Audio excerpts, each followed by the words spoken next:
സാംസങ്ങിന്റെ Samsung Z Fold 6 എന്ന പുതിയൊരു ഫോൾഡബിൾ ഫോൺ ഇപ്പം ഇന്ത്യൻ മാർക്കറ്റിൽ ലോഞ്ച് ചെയ്തിട്ടുണ്ട്. 1,65,000 രൂപ പ്രൈസ് റേഞ്ചിലായിട്ടാണ് ഈ ഫോൺ ഇപ്പോൾ ലോഞ്ച് ചെയ്തിരിക്കുന്നത്. ഫ്ലാഗ്ഷിപ്പ് ലെവലിൽ വരുന്ന ഫോൾഡബിൾ ഫോണാണ്. എന്തായാലും ഈ ഒരു വീഡിയോയിൽ നമ്മൾ നോക്കാൻ പോകുന്നത് സാംസങ് Z Fold 6 എന്ന ഫോൾഡബിൾ ഫോണിനെ പറ്റിയിട്ടാണ്.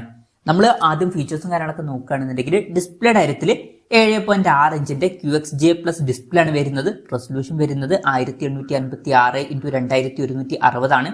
ഡൈനാമിക് AMOLED 2x ഡിസ്പ്ലേ ആണ് ഇതിൽ കൊടുത്തിരിക്കുന്നത്.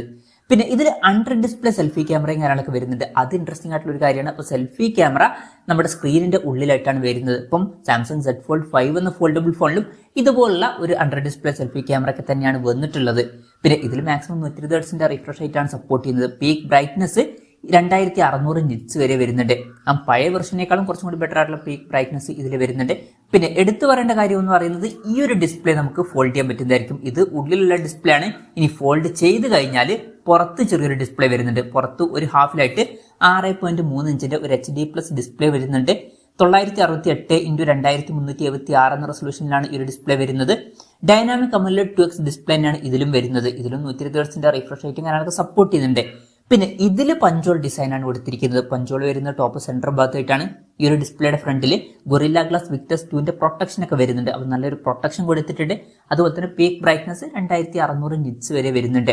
അപ്പോൾ ഡിസ്പ്ലേ ഫീച്ചേഴ്സ് മൊത്തത്തിൽ നോക്കുകയാണെന്നുണ്ടെങ്കിൽ അത്യാവശ്യം നല്ല ഡിസ്പ്ലേ ഫീച്ചേഴ്സും കാര്യങ്ങളൊക്കെ ഈ ഒരു ഫോൾഡബിൾ ഫോണിൽ വരുന്നുണ്ട് എന്ന് തന്നെ പറയാവുന്നതാണ്. ഇപ്പം പഴയ വെർഷനായിട്ട് കമ്പയർ ചെയ്യുകയാണെന്നുണ്ടെങ്കിൽ ഭയങ്കര കുറേ അപ്ഡേറ്റ്സ് കൊണ്ടുവന്നിട്ടില്ലെങ്കിലും ചെറിയ അപ്ഡേറ്റ്സും കാര്യങ്ങളൊക്കെ ഇതിൽ അവർ വരുത്തിയിട്ടുണ്ട്. പിന്നെ side mounted finger print sensor ഈ ഫോണിൽ വരുന്നുണ്ട്.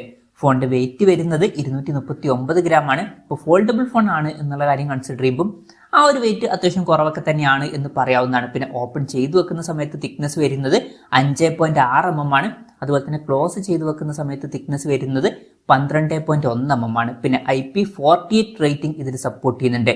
ഇപ്പം പഴയ വെർഷനിൽ IPX8 റേറ്റിംഗ് ആണ് സപ്പോർട്ട് ചെയ്തിട്ടുള്ളത്. അപ്പം ആ ഒരു X മാറ്റിയിട്ട് 4 ആക്കിയിട്ടുണ്ട്. അത് നല്ലൊരു കാര്യം തന്നെയാണ്.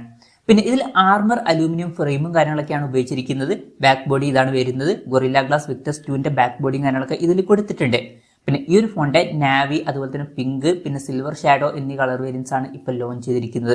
ഇനി പ്രോസസറിന്റെ കാര്യത്തിലോട്ട് വരികയാണെന്നുണ്ടെങ്കിൽ സ്നാപ്ഡ്രാഗൺ 8 Gen 3 എന്ന പ്രോസസർ കൊടുത്തിട്ടുണ്ട്. ഇത് സ്നാപ്ഡ്രാഗന്റെ ലേറ്റസ്റ്റ് ആയിട്ടുള്ള ഫ്ലാഗ്ഷിപ്പ് പ്രോസസറാണ്. ബെസ്റ്റ് ആയിട്ടുള്ള പെർഫോമൻസ് തന്നെ ഇതിൽ വരുന്നതായിരിക്കും. 5G സപ്പോർട്ടും കാര്യങ്ങളൊക്കെ വരുന്നുണ്ട്. പിന്നെ ബേസ് വേരിയന്റിൽ 12 GB റാമും 256 GB ഇന്റേണലുമാണ് വരുന്നത്.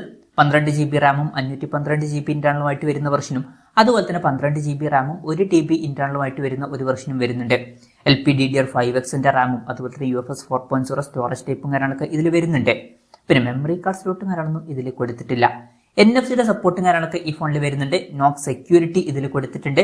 സ്റ്റീരിയോ സ്പീക്കേഴ്സും കാര്യങ്ങളൊക്കെ ഈ ഫോണിൽ വരുന്നുണ്ട്.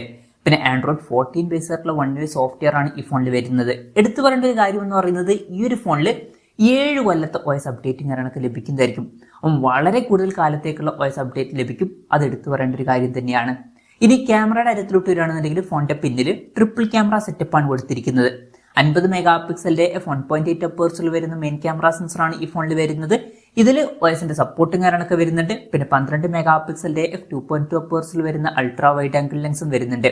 മൂന്നാമത് 10 മെഗാപിക്സൽ ഒരു ടെലിഫോട്ടോ ലെൻസ് ആണ് കൊടുത്തിരിക്കുന്നത്. ഇതിൽ 3x ഒപ്റ്റിക്കൽ സൂം ഒക്കെ സപ്പോർട്ട് ചെയ്യുന്നുണ്ട്. പിന്നെ ഫ്രണ്ടിൽ സെൽഫി ക്യാമറയുടെ കാര്യം പറയുകയാണെന്നുണ്ടെങ്കിൽ 2 ഡിസ്പ്ലേയിലും ഓരോരോ സെൽഫി ക്യാമറ വരുന്നുണ്ട്. ഇപ്പോൾ പുറത്തുള്ള ഡിസ്പ്ലേയിൽ 10 മെഗാപിക്സലിന്റെ f2.2 അപ്പേഴ്സിൽ വരുന്ന സെൽഫി ക്യാമറ ആണ് വരുന്നത്. ഉള്ളിലുള്ള ഡിസ്പ്ലേയിൽ 4 മെഗാപിക്സലിന്റെ f2.8 അപ്പേഴ്സിൽ വരുന്ന സെൽഫി ക്യാമറയും വരുന്നുണ്ട്. അപ്പം ഓൺ പേപ്പർ അത്യാവശ്യം തിരക്കുള്ള നല്ല ക്യാമറ സ്പെസിഫിക്കേഷൻ ഒക്കെ ഇതിൽ വരുന്നുണ്ട് എന്ന് തന്നെ പറയാവുന്നതാണ്. ബാറ്ററിയുടെ കാര്യം പറയുകയാണെന്നുണ്ടെങ്കിൽ 4400 mAh ബാറ്ററിയാണ് കൊടുത്തിരിക്കുന്നത്. പഴയ വെർഷനിലും ഏകദേശം ഇതേ ബാറ്ററി കപ്പാസിറ്റി ഒക്കെ തന്നെയാണ് വന്നിട്ടുള്ളത്. അതൊക്കെയാണ്. പിന്നെ 25 വാട്ടിന്റെ ഫാസ്റ്റ് ചാർജിംഗ് സപ്പോർട്ടാണ് വരുന്നത്. എൻ്റെ ഒരു അഭിപ്രായത്തിൽ ചാർജിങ് സ്പീഡ് കുറച്ചും കൂടി ബെറ്റർ ആക്കായിരുന്നു. ഒരു 45 വാട്ടിന്റെ ഫാസ്റ്റ് ചാർജിംഗ് സപ്പോർട്ടെങ്കിലും കൊടുക്കായിരുന്നു. എന്തായാലും ഇതിൽ 25 വാട്ടിന്റെ ഫാസ്റ്റ് ചാർജിംഗ് സപ്പോർട്ടേ വരുന്നുള്ളൂ. പിന്നെ ഫോണിന്റെ ബോക്സിൽ ചാർജറൊന്നും വരുന്നില്ല. അത് സെപ്പറേറ്റ് മേടിക്കേണ്ടി വരും. പിന്നെ 15 വാട്ടിന്റെ വയർലെസ് ചാർജിംഗ് സപ്പോർട്ടും ഇതിൽ വരുന്നുണ്ട്. Type-C ചാർജിംഗ് പോർട്ടും ഇതിൽ കൊടുത്തിട്ടുണ്ട്. അപ്പോൾ തിരക്കില്ലാത്ത ബാറ്ററി സെറ്റപ്പ് വരുന്നുണ്ട് എന്ന് പറയാവുന്നതാണ്. 45 വാട്ടിന്റെ ഫാസ്റ്റ് ചാർജിംഗ് സപ്പോർട്ട് ഉണ്ടായിരുന്നെങ്കിൽ കുറച്ചും കൂടി നന്നായേനെ. അപ്പം ഇതൊക്കെയാണ് മൊത്തത്തിൽ ഫീച്ചേഴ്സിനെ പറ്റി പറയാനുള്ള കാര്യങ്ങൾ. ഇനി വിലയുടെ കാര്യം പറയുകയാണെന്നുണ്ടെങ്കിൽ 256 GB ഇന്റേണൽ വെർഷന്റെ വില വരുന്നത് 1,64,999 രൂപയാണ്. 512 GB ഇന്റേണൽ വെർഷന്റെ വില വരുന്നത് 1,76,999 രൂപയാണ്. അതുപോലെ തന്നെ 1 TB ഇന്റേണൽ വെർഷന്റെ വില വരുന്നത് 2,09,99 രൂപയാണ്. അപ്പം വില പഴയ വെർഷൻ വെച്ച് നോക്കുമ്പോൾ കുറച്ച് കൂട്ടിയിട്ടുണ്ട് അവർ. ജൂലൈ 24 മുതലാണ് ഫോണിന്റെ സെയിലും കാര്യങ്ങളൊക്കെ സ്റ്റാർട്ട് ചെയ്യുന്നത്. പ്രീ ബുക്കിംഗ് ഓൾറെഡി സ്റ്റാർട്ട് ചെയ്തിട്ടുണ്ട്. പിന്നെ ഇനീഷ്യലി നമ്മൾ പ്രീ ബുക്ക് ചെയ്യുകയാണെന്നുണ്ടെങ്കിൽ HDFC കാർഡ് യൂസ് ചെയ്യുമ്പോൾ 8000 രൂപയുടെ ഓഫും കാര്യങ്ങളൊക്കെ ലഭിക്കുന്നതായിരിക്കും. എന്തായാലും ഓവറോൾ നോക്കുകയാണെന്നുണ്ടെങ്കിൽ വളരെ മികച്ച ഫീച്ചേഴ്സും കാര്യങ്ങളൊക്കെ ഈ ഫോണിൽ വരുന്നുണ്ട്. മികച്ച ഡിസ്പ്ലേ ഫീച്ചേഴ്സും മികച്ച ബെസ്റ്റ് ആയിട്ടുള്ള പ്രോസസ്സറും ഓൺ പേപ്പർ നല്ലൊരു ക്യാമറ സ്പെസിഫിക്കേഷനും തിരക്കില്ലാത്ത ബാറ്ററി സെറ്റപ്പ് ഒക്കെ തന്നെ ഇതിൽ കൊടുത്തിട്ടുണ്ട്. പിന്നെ ഫോൾഡബിൾ ഫോൺ ആണ്, വിലയും അതിനനുസരിച്ചിട്ട് അത്യാവശ്യം കൂടുതൽ വരുന്നുണ്ട്. ഇവൻ പഴയ വെർഷനേക്കാളും വില കൂട്ടിയിട്ടുണ്ട്. അപ്പം അത്യാവശ്യം കൂടിയ പ്രൈസ് റേഞ്ചിൽ വരുന്ന ഒരു ഫോണാണ്, മികച്ച ഫീച്ചേഴ്സും വരുന്നുണ്ട്. നിങ്ങൾക്ക് ഒരു ഫ്ലാഗ്ഷിപ്പ് ലെവലിൽ വരുന്ന ഫോൾഡബിൾ ഫോൺ വേണമെന്നുണ്ടെങ്കിൽ ഇതാണ് ഇപ്പം മികച്ചൊരു ഓപ്ഷൻ ആയിട്ട് വരുന്നത്. എന്തായാലും ഈ ഒരു ഫോണിനെ പറ്റിയിട്ടുള്ള നിങ്ങളുടെ അഭിപ്രായം ജസ്റ്റ് ഒന്ന് കമന്റ് ചെയ്യുക.